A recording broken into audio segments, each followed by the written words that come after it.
Begging the government in 2025 while ignoring the land your great-great-grandfather never claimed in 1866 isn't justice. It's generational amnesia. But I'm here to help. I'm going to help you remember. Coming up next on Unshakable with April Chapman.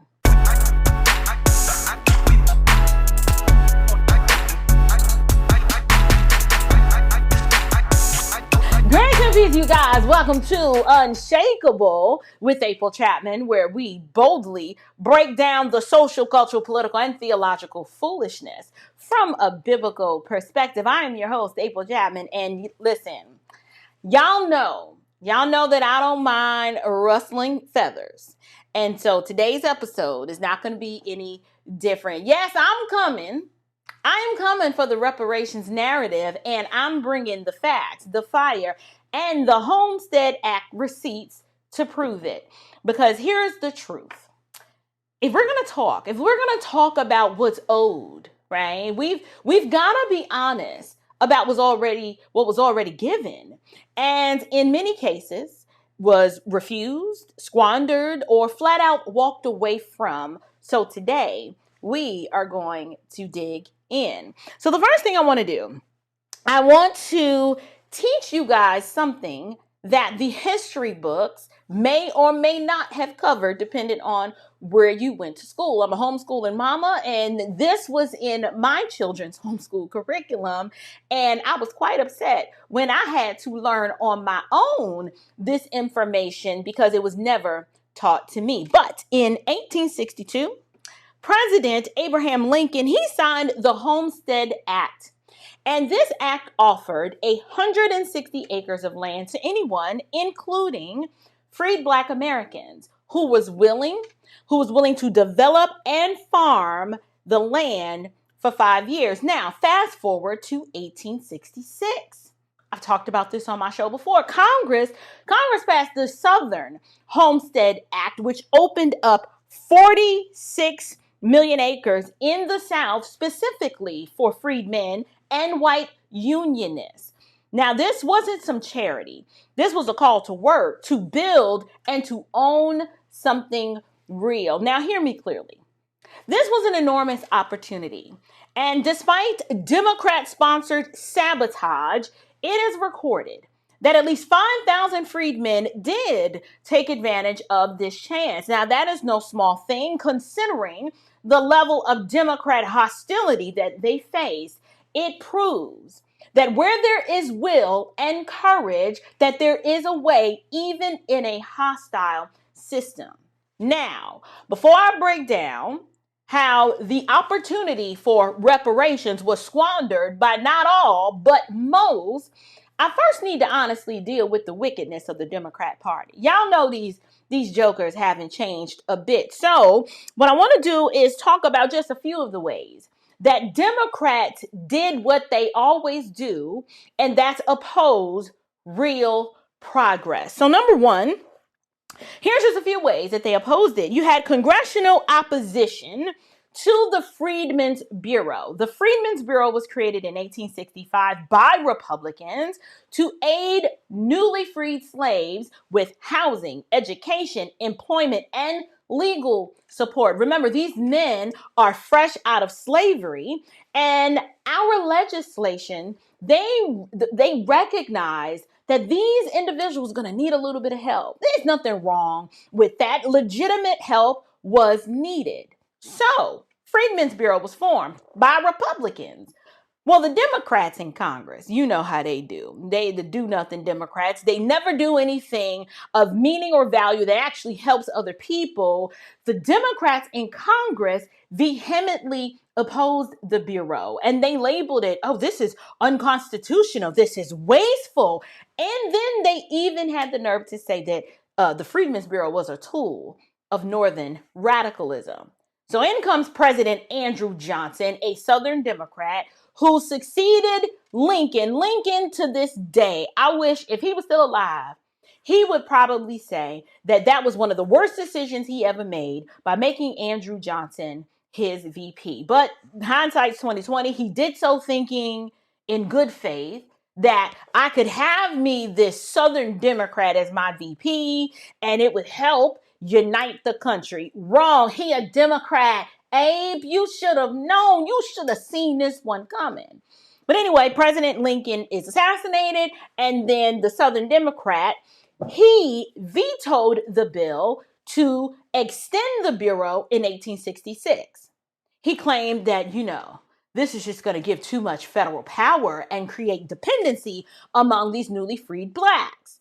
So Congress, which was controlled by Republicans at this time, they overrode Johnson's veto. Thank goodness. But as Democrats don't like losing, and they don't like losing power, this marked the beginning of a national Democratic campaign to dismantle the Bureau altogether. Number two, let's talk about the state level sabotage, right? You had Southern Democrats. They passed legislation such as black codes, right? So you had states like Mississippi, South Carolina, Alabama, and Louisiana. These codes criminalized unemployment and loitering among black men, especially re-enslaving these freedmen through this concept called convict leasing. Now, this I did not learn about in the history class that I was teaching my children. But I said, wait a minute, convict leasing? What the heck is convict leasing? Well, I'm about to school y'all today. Now, Convict leasing. Convict leasing was one of the most sinister and exploitative systems that emerged in the post-Civil War South. And the way it functioned, it was a way to keep Black Americans pretty much enslaved or to re-enslave them under the guise of criminal justice, right? And so Southern Democrats heavily supported this, and white landowners who had lost their enslaved labor because of the Emancipation Proclamation, they used convict leasing to actually re-enslave Black people. So let me break it all down. The way that convict leasing worked, it was a system where state governments leased prisoners to private businesses, kind of like plantation owners, railroads, mines, and factories. And they did this in exchange for money. So it was very prevalent from the late 1860s, probably all the way up through the 1900s, but it was heavily practiced in the South, in Alabama, Georgia, Mississippi, Louisiana, and Texas. And you guys, these states made a lot of money from convict leasing. Okay, private companies got cheap labor, often free labor, kind of like how they do with the illegals, but that's a different conversation. And then Black men, many of them were wrongly arrested or imprisoned for these petty offenses. They paid the price with their lives, literally under this system of convict leasing. And the way it worked, they put this whole system of subjugation in place, calling black codes. These black codes criminalize things that, like, just everyday life. So after slavery is abolished, many Southern states passed these black codes to control the freedom of movement and behavior of freedmen. So under these laws, it would become a criminal offense to be unemployed, to be idle, right? Loitering, if you break a labor contract, or if you just spoke disrespectfully to a white person, that could be considered violating a black code. Then they had these mass arrests and bogus charges. So the law enforcement, often deputized by the Democrats, they began rounding up large numbers of Black men and then charging them with these trivial or trumped up offenses. And then once convicted, they would sentence these men to hard labor, sometimes for years, under the convict leasing program. And then what they would do is they would lease to private corporations. So instead of keeping prisoners in the state-run jails, the states leased them out to the coal mines and the railroads and the lumber camps and plantations. So private companies were supposed to feed, clothe, and house the prisoners, but there was zero incentive to treat them humanely. And chattel slavery was pretty bad. But at least with chattel slavery, the owners had a financial interest in preserving the health of their property. But with convict leasing, these men were disposable. So if one died, the state would simply just go and get me another one. The conditions were very brutal. Beatings, starvation, death, that was the norm. And so the reason why I'm bringing up this concept of convict leasing, because first I got to lay the groundwork for just how low down these Democrats are. Who benefited under the convict leasing system? Well, the state governments. So the states avoided the cost of housing these prisoners and made huge profits from these leasing contracts. So the Southern Democrats, whose companies and landowners used leased labor, they were tied to the Democratic establishment that ruled the South post-Reconstruction. So you notice how they always say, oh no, the party switched. No, the South has always had a stronghold of Democrat leadership up until recently. That whole concept of them flipping, when did they flip? If the South, you couldn't even be a Republican in the South, especially if you were black. No, by the time the civil rights legislation came, blacks were too afraid to identify as Republicans. So it was nothing to switch to. You were a Democrat because they told you were going to be a Democrat, because a lot of that subjugation and oppression that I'm talking about right now, such as these black codes and the contract leasing, yes, they were setting the stage for slaves looking for masters and masters looking for slaves. And so another aspect of who benefited under this contract leasing agreement were the corporations and wealthy landowners. So they were able to rebuild their industries using essentially this free labor while maintaining the racial and economic hierarchy of slavery. So think slavery 2.0. So let me give you just a few examples of what this looked like.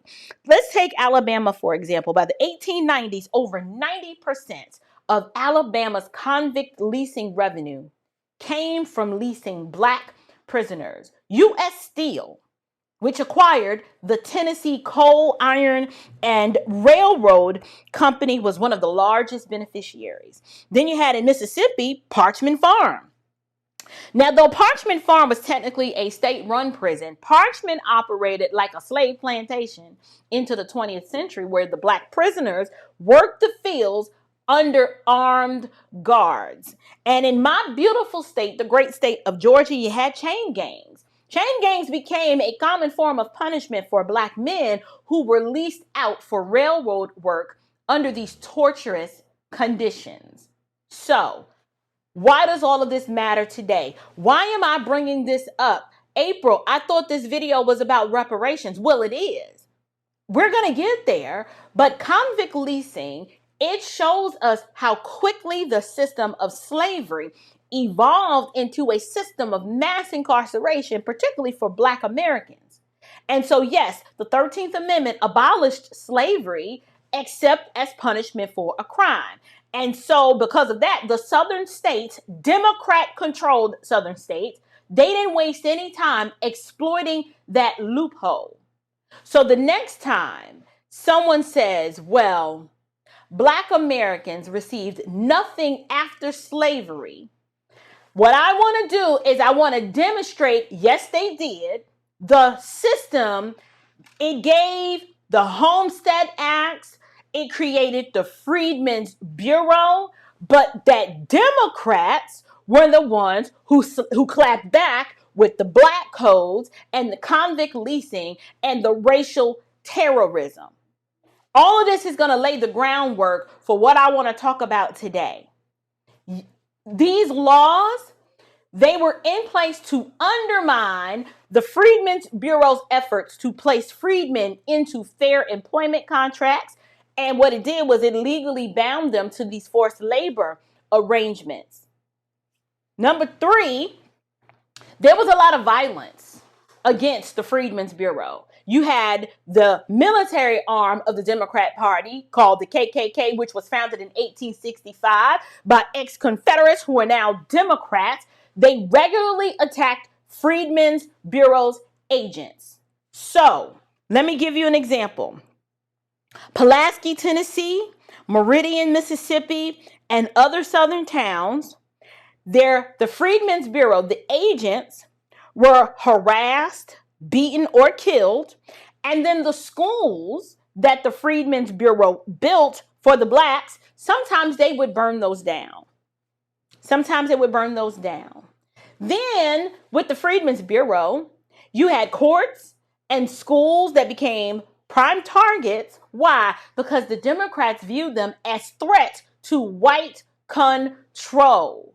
You nasty, evil, racist Democrats are going to deal with your history today. We're not going to allow you to explain it away. And at the same time, I cannot allow Black people to continue to be hoodwinked by these lying, racist Democrats to make you think that reparations, or at least an attempt to make former slaves whole, did not happen. That's not true. So, the Homestead Acts, let's just quickly run through those. With the Homestead Acts, particularly the one in 1866, let me tell you what it was. The Southern Homestead Act of 1866, its whole desire was to give land to freedmen and to loyal whites in former Confederate states, meaning there were plenty of loyal whites who weren't down with what the Democrats were trying to do. They wanted to keep the Union together. They didn't own slaves. They had nothing to do with it, but their land was burnt down and ravished, and they lost everything too. So you had freedmen and loyal whites who were committed to helping, or should I say, the Republican Party made an effort to help these individuals recover from what they had lost. That happened. Now, let me explain one of the reasons why the Homestead Act of 1866 was not as successful as it could have been. I need to lay the fault of this on two sides. So first, the federal government had already done so much to try to protect Black people and these former white sympathizers. That's what we'll just call them. So the Homestead Act of 1866, it opened up 46 million acres of settlement.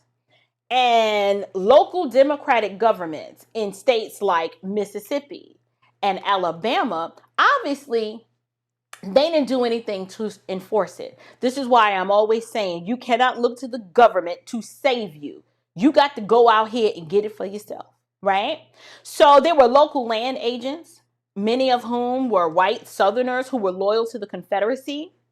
They sometimes would refuse to fairly administer claims from freedmen. They would delay the applications, or they would intentionally misfile documents. Then you also had some legal manipulation that was happening. So in a lot of these states who were supposed to distribute this land under the act, a lot of these former landowners just reclaimed it.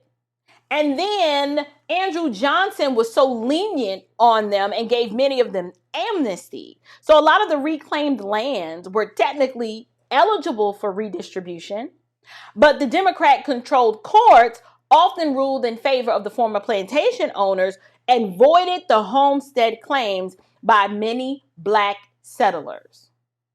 I'm not done. You had intimidation. You had racial terror. A lot of freedmen who attempted to settle on homestead lands, they were intimidated by white mobs. So these Democrats would often assemble and organize, and there are documented cases where there was arson and threats and even lynchings in the areas where freedmen were attempting to establish farms. So, for example, in Alabama, there are reports that have resurfaced of white neighbors destroying crops planted by freed Black settlers in an attempt to drive them off the land. So, if you're saying, April, I thought this video was you laying out the claim that reparations was already given. We're going to get there, because now that I've given you all that bad news, and you're probably like, oh my goodness, well, how could we have ever taken advantage of it? Now we're going to deal with the argument that America owes black folks reparations. Okay, fine, let's deal with it. Democrats owe black folks reparations. Why? Because Republicans did all that they could to make these former slaves. Not us today, not any of you out there, not the lazy, shiftless, the ones who to make a living spend all their time whining, crying, and complaining, Al Sharpton. No, the legislation was there. Every opportunity was there. But we have evidence that not everyone took it. And then we also have evidence that some didn't even attempt to take advantage of it. And then we also have evidence that some of these crazy white liberals, these Democrats, overpowered many of the black settlers who went out to get what was theirs. So here's my argument. Yes, racism was alive. Yes, the land was tough. The odds were not great. But let me ask you something. When has freedom ever been easy? Now, freedom is God-given, but it's also man-defended. And if you're not willing to defend it, like your life depends on it, someone will gladly take it from you and lay claim to the freedom that you thought was yours. They're like, well, that was mine. See, because President Abraham Lincoln, I told y'all in a previous video, he told this group of freedmen that they should have been willing to pick up the sword and the bayonet and make it real plain. Teach them that you are free. Essentially, he's saying you are going to have to show them by your conduct that you are worthy of your freedom and you don't let nobody take it from you. Let that marinate. Teach them that you are free. And yet, many didn't. How do we know? Many returned to their masters, like on purpose. Many of them dug the ramparts and the ditches for their master during the war. Don't tell me you want to be free when you're helping the very people who are subjugating you and enslaving you. Not only that, let's talk about Antietam. Let's talk about Gettysburg, where Union soldiers who were black shed their blood on American soil so that you could lay claim to the freedom that had already been given to you by God. Blood was shed for your freedom. And for the slaves who returned back to their masters, it's not that many of them returned because they didn't have a choice. They returned because they lacked the courage to face the unknown. They had been given liberty and land, but they ran back to the plantation because bondage felt safer than boldness. Does that sound familiar to you? Oh, it sounds really familiar to me. Here's my argument. You had cowardice then, and you have cowardice now. Because when we fast forward to 2025, you have people who have never been enslaved, never been whipped, never been denied an education, and who have more opportunity and access and constitutional protection than any other generation before them. And what? What are they doing? They are begging for reparations. I mean, begging harder for the reparations than the people who were slaves and who were actually owed the reparations. They are begging. They are demanding free stuff, talking about cut the check, still blaming the system while there are so many of us out here grinding and building and achieving regardless of our skin color. So let me make it plain for you. The same cowardice that caused some freedmen to reject the Homestead Acts and to run back to the master's house or refuse to use the sword and the bayonet and slay them white boys that was trying to keep them from getting what was rightfully theirs. It's the same cowardice that keeps many Black Americans today begging the government for what they already have, which is the freedom to go out there and earn it on your own. You better believe if the Second Amendment had been embraced the way it should have been embraced back then, if Black men had picked up arms to protect their families, their homes, their liberty, and their land, some of that intimidation that those Southern Democrats, aka the Democrat Party, were doing back then and all that terrorism, it would have had a different ending. Them white boys would have stood down. They were testing to see, oh, you think you free? Well, we're going to show you. And if you don't rise up and say, I wish an N-word would, then don't be surprised when you have nothing and then you wake up today and you still ain't got nothing. Because when are we going to talk about the Democrat Party's role in all of this? We're talking about them because they're the ones always talking about justice and equity. Newsflash, it was Democrats who fought tooth and nail to destroy the Freedmen's Bureau. It was Democrats who passed the Black Codes. It was Democrats who restored land to former Confederate traitors and who sabotaged the very legislation like the Southern Homestead Act that was meant to help freed slaves to become landowners. So if reparations are owed, okay, fine, let's have the discussion since y'all won't shut up about it. Maybe the DNC should cut the check. Maybe the DNC should apologize to Black America for systemically undermining every post-slavery effort at economic independence. But you know, they're never going to do that. You know why? Because one, they are abject liars. They don't deal in truth. And even if we got them to admit, okay, this is our fault, what they're going to do is try to lie and point the finger on the other side of the aisle when history does not support such a narrative. It just doesn't. But in case you think that this video is about revenge or retribution, I am a Christian. So what I need to do is I'm going to bring this back to scripture and help you to recognize that the Bible says that in all toil there is profit, but mere talk tends only to poverty. Black folks who spend time whining and crying and complaining about what they don't have, as opposed to spending time toiling for what they want, they never experience any sort of measurable profit. All that talking tends and leads to poverty. That is Proverbs 14:23. And so the translation of that is, if you work, you will eat. But if all you do is talk and whine and complain, poverty will be your portion.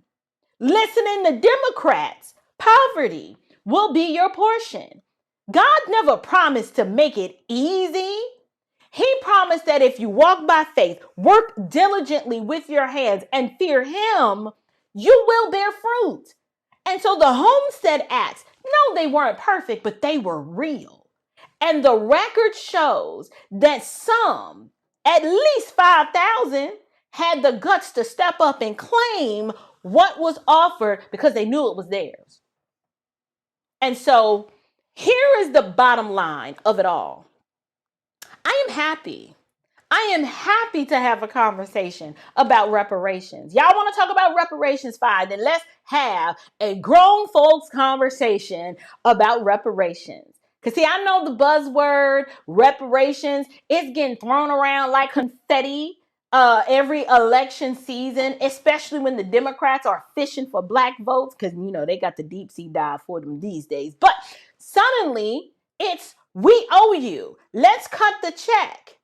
And then some folks start salivating like Pavlov's dog at the thought, you know, Uncle Sam gonna finally cough up some coins that are old from, you know, centuries back of oppression.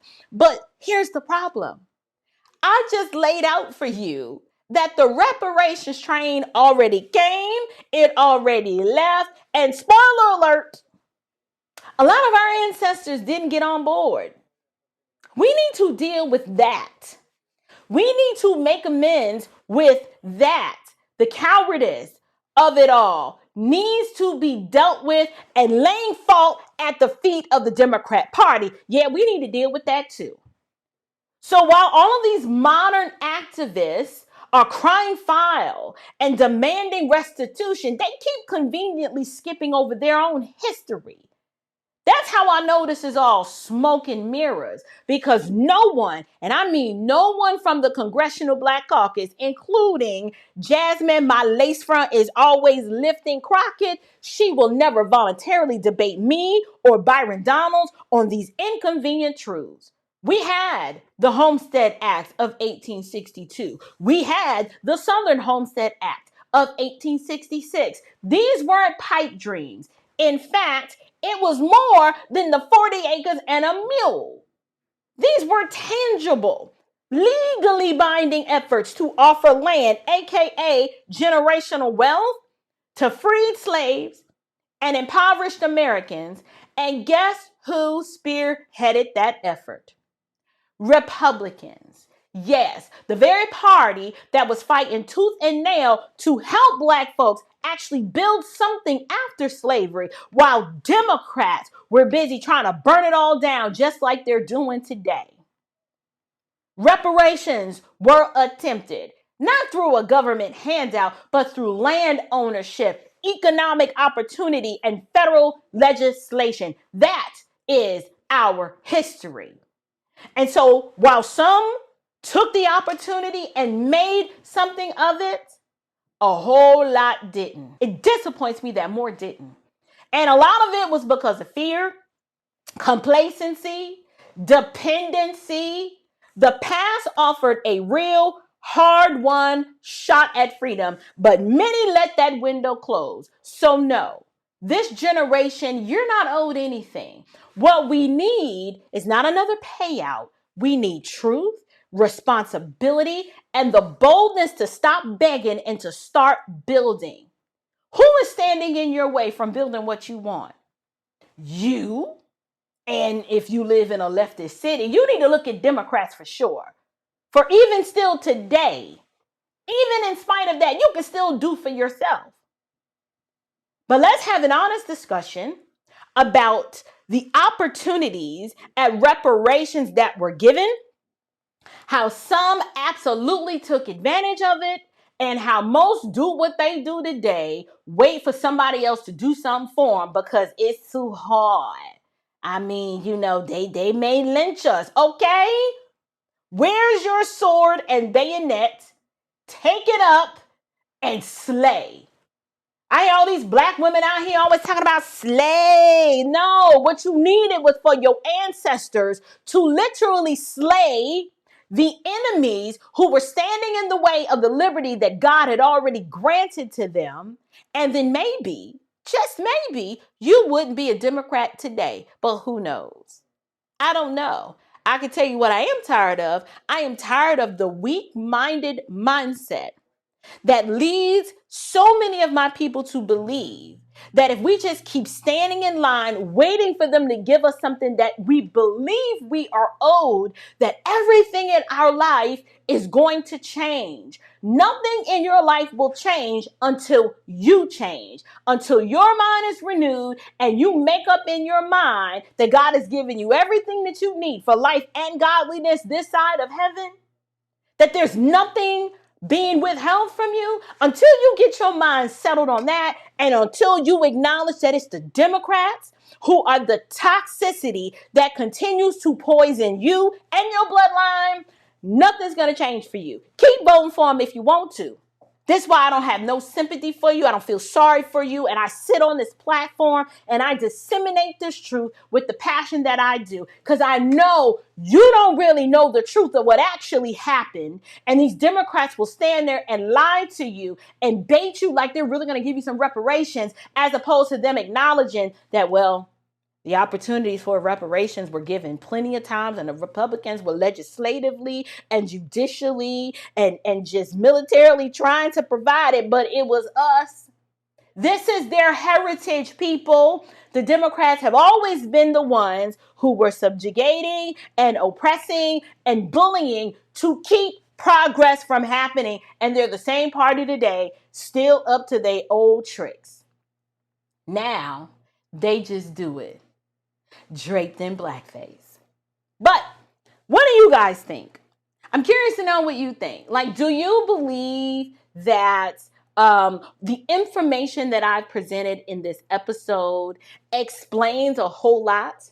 And that, dang, we could have been so much further along if more of our ancestors had just taken advantage of that 160 acres. But oh well, they didn't. We're here today. It is useless to try to beg the government for more. Or do you believe that no, I still think they owe it to us because I don't have the fortitude to just go out there and get it. I don't know. Whatever you think. Leave me a comment in the box below. Share this episode. Talk about it. Stop falling for this recycled victim narrative that's designed to keep you independent. Repent of your sin, place your faith in Christ alone, and live boldly by the biblical mandate that God has empowered you to live. And as always, stay unshakable. Until next time, you guys, grace and peace. I'll see you on the next one.